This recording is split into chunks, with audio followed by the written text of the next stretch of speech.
ସେତେବେଳେ ପିଲାମାନେ ଜନ୍ମଦିନ ପାଳିଲା ବେଳେ ଯାହାକୁ କୁଆ ଚିକଣ ବୋଲି କୁହାଯାଏ, ସକାଳୁ ସକାଳୁ ଉଠିବେ, ଜନ୍ମଦିନରେ ସ୍ନାନ କରିବେ, ସଜେଇ ହେବେ।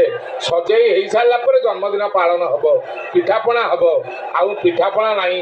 ଆଜିକାଲି ଜନ୍ମଦିନ ବଡ଼ ବିଚିତ୍ର ପ୍ରକାର ଜନ୍ମଦିନ।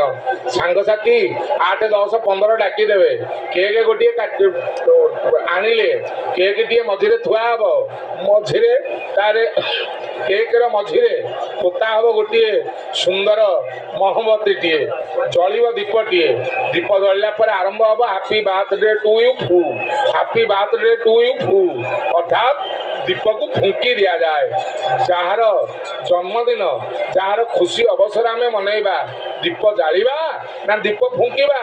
ତେଣୁ ମହାପ୍ରଭୁଙ୍କଠୁ ଶିଖିବା ଦରକାର କେମିତି ଜନ୍ମଦିନ କରାଯାଏ। ଆଜି ମହାପ୍ରଭୁଙ୍କର ଏଇ ଯେଉଁ ପବିତ୍ର ଜନ୍ମ ମନେ ପଡ଼ିଯାଏ।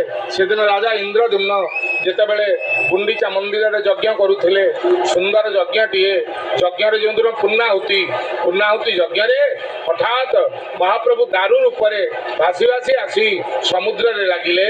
ଆଦୌ ଯତଦାରୁ ପ୍ଳବତେ ସିନ୍ଧୁ ପାର ପୌରୁଷମ୍, ପ୍ରଥମ ଦାରୁ ହୋଇ ମହାପ୍ରଭୁ ପ୍ରଥମେ ବାଙ୍କି ମୁହାଣରେ ସୁନ୍ଦର ଭାବରେ ଲାଗିଗଲେ ଦାରୁ ରୂପରେ। ଏବଂ ଡକରା ଆସିଲା, ସ୍ୱପ୍ନାଦେଶ ହେଲା, ଇନ୍ଦ୍ରଦ୍ୟୁମ୍ନ ଆରେ ମୁଁ ସେଇ ଦାରୁ, ମୋତେ ନେଇ ସ୍ନାନ କରାଅ। ମହାପ୍ରଭୁଙ୍କ ଦାରୁକୁ ନେଇ ଆଜି ଏଇଭଳି ପବିତ୍ର ତିଥିରେ ମହାପ୍ରଭୁ ପ୍ରଥମ ସ୍ନାନ କରି ତାଙ୍କର ଜନ୍ମତିଥି ଆଜିର ପାଳନ କରାଯାଉଛି। ସତରେ କ'ଣ ମହାପ୍ରଭୁ ଜନ୍ମ ହୁଅନ୍ତି?